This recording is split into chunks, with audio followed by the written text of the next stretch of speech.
Hey everybody, welcome back to Dreamseed VR. I'm your host, Sarah Finn, and today I'm going to share a weird concept with you that I've been nerding out on pretty hard for the past, I want to say several months, but in truth, it's several years.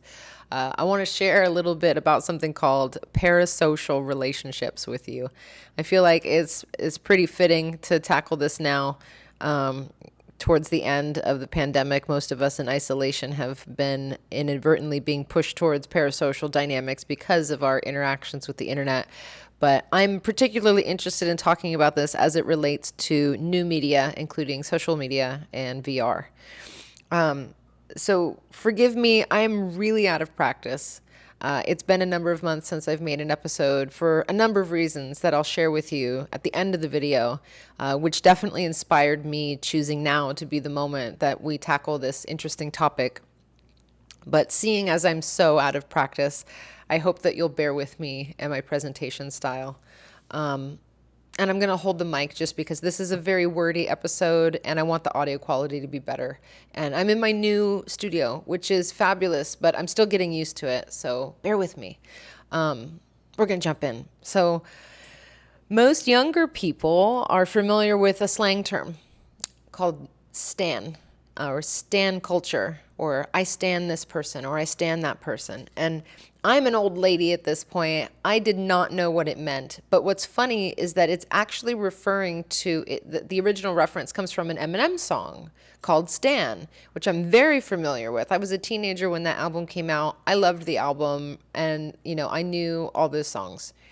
So Stan, as referring to the song, refers to an overzealous and obsessed fan of a celebrity band, cast of a TV show or movie, that sort of a thing. Any kind of public figure. And the song Stan, for those of you who aren't familiar with it, it's about an overly obsessed fan named Stan who writes letters to Eminem and ends up driving off a bridge with his pregnant wife because Eminem didn't write back to him.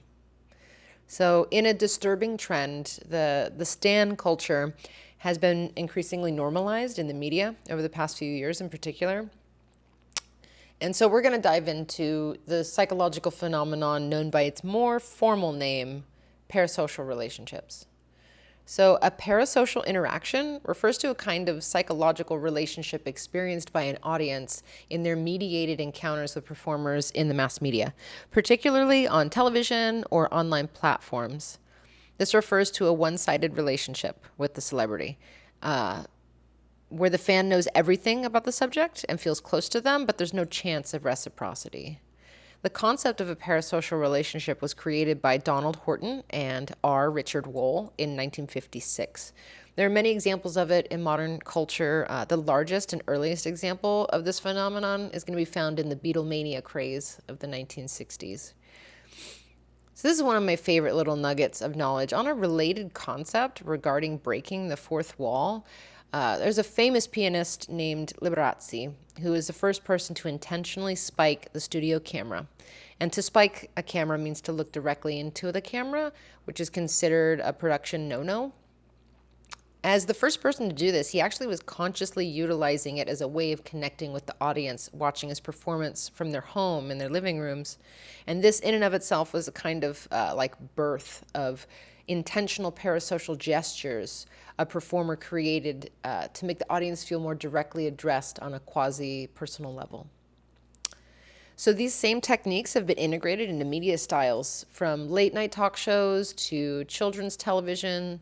The notable example that comes to mind for me on a personal level is Reading Rainbow with LeVar Burton, which originally aired on PBS in the 1980s. And maybe for other kids, something like Sesame Street. I'm just a book nerd, and so I really enjoyed Reading Rainbow.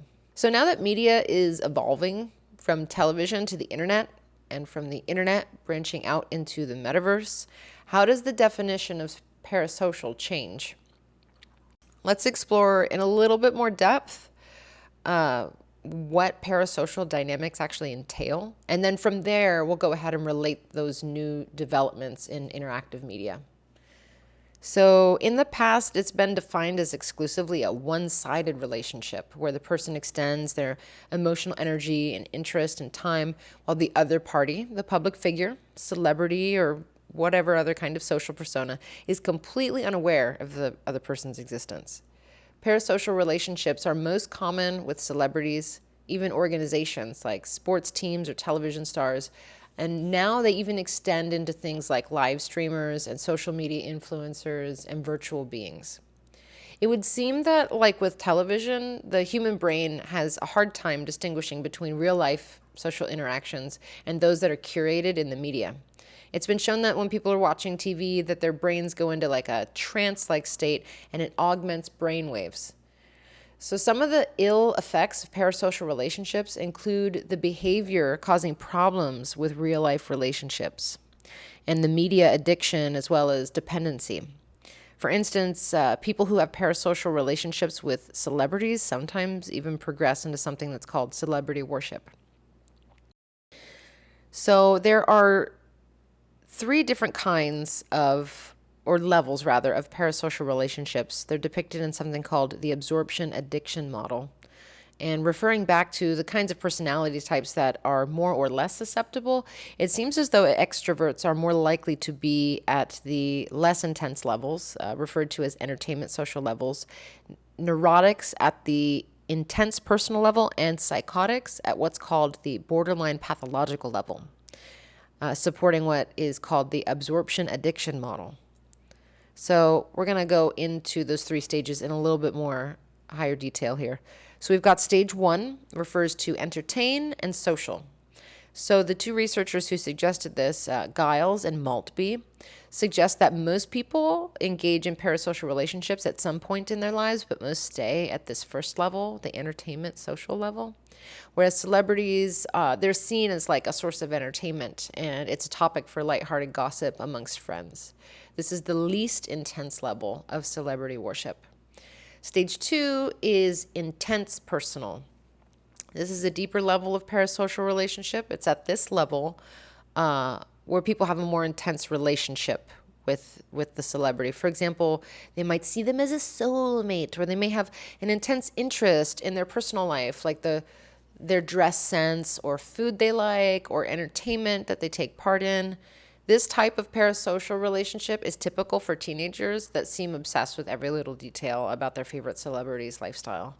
Or like, teenage girls who have their walls plastered with their favorite boy band, or just stuff like that. Stage 3 is called the borderline pathological. This is the most intense form of a parasocial relationship. At this level, a person takes celebrity worship to an extreme.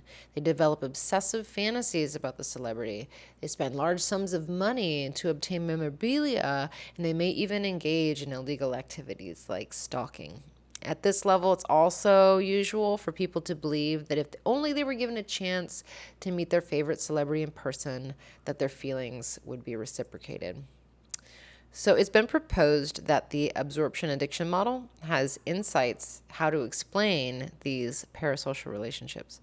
It's suggested that when people engage in celebrity worship to compensate for deficiencies in their life, for example, having difficulty forming intimate relationships or poor psychological adjustment and a lack of identity. Forming parasocial relationships with a celebrity allows them to achieve the fulfillment that they lack in everyday life and adds a sense of purpose and excitement. So looking for that sense of satisfaction will make a person focus on the parasocial relationship to achieve that fix, that sense of fulfillment, and it'll motivate them to become more attached to the subject. This mechanism refers back to the first stage of the model, absorption. This sense of fulfillment becomes more addictive, and it leads them to engage in more risky behavior, such as stalking, in order to get mentally and sometimes physically closer to the subject.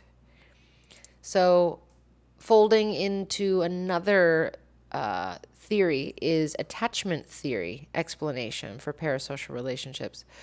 Other psychologists have cited and utilized Bowlby's attachment and Ainsworth's types of attachment to explain these phenomenon. Bowlby's theory predict that individuals who are not able to form a strong bond with their primary caregiver will try to find an attachment substitute as adults. Engaging in parasocial relationships allows them to find an artificial sense of that fulfillment that they feel like they're lacking in. Additionally, per the description of attachment styles, it can be suggested that individuals who formed those insecure type relationships with their caregiver in childhood will be more likely to have parasocial relationships as an adult because they're too afraid of the criticism and the rejection that are a part of real life relationships. So now that we have a better understanding of the theories that sort of like relate to why or how the addiction happens, let's go ahead and start parsing how this relates to new media. So, with the rise of the streamer and the social media influencer, some of these grassroots or homegrown faux celebrities are an interesting new breed of social public figure. They're not manufactured by Hollywood, and they're not necessarily on the pedestal of wealthy or unattainable lifestyles. Oftentimes, they're just normal socioeconomic status, and they develop their audience based on niche shared lifestyle interests. These things can include interests such as video games or cosplay, fashion, and music culture. These qualities of artificial attachment and parasocial relationships are often used to knowingly manipulate an audience, to cultivate viewership and create addictive qualities in the viewer. Old media has been catching on to that heightened sense of influence of the grassroots social media influencer, from TikTok stars and the like being hired as spokespeople. It's like a real life socio-evolutionary glitch being hacked by multi-million-dollar corporations using the relatable little guy as their front. Because of that more relatable lifestyle factor, it seems easier for an audience to presume that they're more connected to the subject. So this is often compounded by the advent of the live chat or the super chat-like features of live streaming, where the audience members can make donations to the streamer and promote their comment, and have them read it on screen live during the broadcast in real time. So these new media interface features strengthen that illusion that the relationship between the parasocial subject is more real, because it's not just one way. It's like a faux two-way phenomenon. Mainstream media and advertising companies have known these dynamics for years, and it's why, from Beatlemania to K-pop to PR campaigns for politicians, that they've used and assigned celebrities to be spokespeople for brands. Parasocial techniques also make propaganda more potent and virulent, and fringe social groups also use it to make their voices seem louder in the media than they really are. So, as we've learned earlier, socially isolated and estranged people are traditionally more vulnerable to parasocial relationships. Social media has been weaponized by various companies and shadow players and institutions to estrange people because they've been more isolated, then they're more likely that they'll be influenced by these dynamics. Many cults use similar grooming techniques to create illusions for members that their relationship to the guru or the cult leader is a us versus them mentality. The same worldview is often pushed by people looking to groom fan bases into unhealthy obsessions. So this manipulative tactic is also seen, for example, in the fandom of actor Jared Leto and his musical project 30 Seconds to Mars. Pitting people against the greater social fabric of society, their friends, their family, it further isolates people, and it makes them easily suggestible and persuadable to make decisions and choices and sacrifices to maintain their connection to the cult or the parasocial subject. Now, pulling in another weird concept from new media, let's talk about virtual beings. So companies have even been crafting virtual beings, curated fictional characters inhabiting social media spaces that represent brands and lifestyles, and use narratives to draw audiences into these kinds of parasocial interactions on various platforms. The strongest example that comes to mind is Lil Miquela. God, I always say this wrong. Lil Miquela. Yes, Lil Miquela. I'm sorry. I told you it was out of practice. Like, I always get that bitch's name wrong. Anyway, she's creepy and weird. You should check it out. But I cover in depth some of the concepts related to virtual beings and some of their impacts in depth in a talk that I gave at Design Reality in Portland from 2019. And I'll go ahead and include a card for it up here at the top so you can check that talk out. I was actually pretty proud of it. It was a good talk. So when we enter an artificial reality, such as VR chat or Neos VR or any other VR platform, these same weird dynamics get wonky in a virtual space. Unless we have a prior real life connection to the people that we meet there, we're still meeting folks under the premise that doesn't really allow us to know them in the sense that we would know a friend in real life.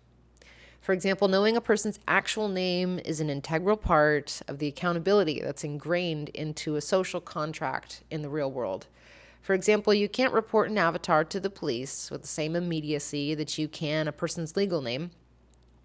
And knowing a person's real name eliminates the anonymity that the internet gives people using aliases and avatars that don't depict them as they actually are in real life. Accountability is an important part of creating an authentic and lasting social relationship with our friends. And although many people like to laud the freedom of being able to transcend our in real life personas, it's actually much healthier and longer lasting to make peace with that and grow into our actual identities rather than run away from them in a virtual space. So the caveat to this is that we often don't wish to use our real names because of privacy and security reasons. Everybody knows there's creepers on the internet and stalkers and nefarious people like that. Obviously, this is why doxing is a very real security concern, privacy issue. So can we really trust people that we meet in the metaverse if we don't know them in real life? Can we trust anything they say about themselves when we have no way of confirming that? As joked in the movie and the book, Ready Player One, how do we know that somebody in a sexy anime girl avatar isn't just like some 300-pound dude who lives in his mama's basement in suburban Detroit named Chuck? Well, the truth is that we don't. And we shouldn't pretend that we do without reasonable protocol in place and precaution as well as time, and really utilizing those measures to ensure the accountability. No one underage should ever be compromising their safety and private information in public spaces online. This comes down to an intelligent and earnest approach for parents that are raising kids in the virtual reality age. Whether it's in VR chat or traditional social media platforms, I personally don't advocate for underage people using social media or virtual reality. Between the unknown optical effects of health on eye development in VR to social media and influences that it has on still developing personalities of children, there have been a number of psychological studies showing the dramatic rise in mental illness in youth directly attributed to social media. I think that it's a wild and brutal world out there, and I don't think that children need to be dragged into it until they have adult brains that are done wiring, especially in light of these predatory parasocial dynamics that are utilized by companies and brands and influencers. Let kids be kids. I know that I sound like an old lady when I say this, but as someone who literally came of age during the beginning of social media, I can say with confidence that social media is not for children. And yes, that does include teenagers. So, regarding personas and characters and the one-dimensional facet of celebrity personalities that are presented to the public, even public-facing media personalities who openly display their unfiltered personas are not having a real-world two-way interaction with us. Aside from responding to super chats or brief comments, they're not having an interface with a deeper meaning of interpersonal relationship. So even though I might know a great deal about the idiosyncrasies of my favorite streamers' mannerisms and personality, and I might even know more than perhaps like their former coworkers before they started streaming, they have no way of knowing me on a meaningful level, and I don't have the insight into their real life and personality aside what they show me. It takes such a long time to get to know people in their personal relationships. We all wear fronts and put on our best faces forward. So knowing people on a real level often involves knowing them at their less than ideal, either through their struggles or through tragedy, through shortcomings or through how they react to trying circumstances. We can't know a person unless we have a full perspective of the spectrum of their emotional matrix. People naturally hide the vulnerability of their negative emotions and experiences. Most folks don't want to share their hardships with strangers, and that's human nature. Oftentimes, it's empathy with these vulnerable moments that leaks through the PR veil, and that's the stuff that can often build one-sided parasocial bonds. Celebrity gossip has long since been a staple of modern media culture. So in the last 2 years, especially as folks have had their own personal social circles and events limited by lockdowns and businesses closing, many people in the affected areas have leaned into the media as they consume it as like a panacea for the lack of human contact. People striving for someone to relate to empathize with, and identify with during this time has cultivated even more prevalent parasocial relationships. Sometimes parasocial dynamics can have a beneficial effect on individuals. In particular, I'm thinking about the ways in which social awareness of psychology has also had an impact on exposing some type B personalities and the kind of emotional manipulations and abuse that are commonplace in those relationships. The recent defamation case of one very famous pirate and a nefarious merbitch comes to mind in particular. So, gaslighting as a concept has slowly been making its way into the awareness of the mainstream culture as a manipulative tactic that can make those it's used against feel crazy and disrupt their perceptions of consensus reality. Merely observing another person struggling with this ill-understood concept that's caused a lot of turmoil is definitely enough to foster empathy for someone who might have seemed merely an enigmatic public figure before. As can substance abuse, which many people struggle with. And when we see ourselves in another person, it can be a beautiful thing, but it's also important not to let our imagination get the best of us, and that we're all individual mosaics of experience, but that we can definitely learn from one another, even if we don't have a personal connection with the person who's in the public eye. So as with every instance of understanding the underlying psychologies of ourselves and others, understanding the new media parasocial dynamic gives us insight into how society responds to technology as well as cultural trends as a whole. And I hope that diving into those concepts gives you a new perspective of how to analyze and witness your own relationships with people on social media, in television and film and music, and even community leaders. Understanding the mechanics of it can lead to a better, balanced, and healthy dynamic and help us influence other people to be more mindful of how they interact and invest their energy into real and imagined relationships. So thank you for sharing time with me and watching this video. They mean a lot to me, and I'm honored to share them with you. So if you hadn't noticed, there were a few months there where I wasn't able to produce regular content. I was inspired to create this episode in part because so many personal challenges had got in the way, but at the same time, a lot of new developments have been happening, which I'm really excited about. Everything from moving across the country to creating a new studio and an animation rig build, and there was even family tragedy that happened a number of times, and I even got a new kitten, which I may introduce to you sometime soon. It was my humanity and the balance between the public persona that I've been curating and the real person that drove me to make this video. So thank you for your patience and understanding that I'm human, and for everybody that was really supportive and kind while I went through some really hard months there and respected my need to be a cyber hermit for a while. I look forward to bringing you lots of new and amazing stuff that I've been working on. I have a pretty cool backlog of concepts that I've been chewing on for a while, and I'm eager to produce more stuff to share with you, especially in this new upgraded studio space. There's some cool stuff kicking around. But if you enjoyed my video, it would mean a lot to me if you would share it with like-minded people. Organic reach really does mean a lot for the channel since we tackle sort of off the beaten path topics and concepts. And if you're not already subscribed, please do that. I don't have a regular schedule for when I create content and share it. It really just depends on how much research I need to put into the different videos. But if you subscribe and click that little notification bell, you'll sure to be know whenever I drop some new hot content. But yeah, and if you feel like helping contribute to this weird journey I'm on, I am always grateful for new subscribers over at Patreon, as well as my new profile at Ko-fi. Coffee? So it's like, yeah, buy me a coffee, right? Another use of a kind of parasocial dynamic on the part of that company. But it's kind of cute, so we'll forgive them. But yeah, I appreciate you.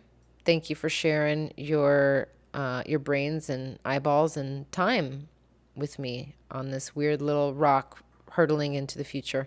So until next time, dream deep and have a great time while we can.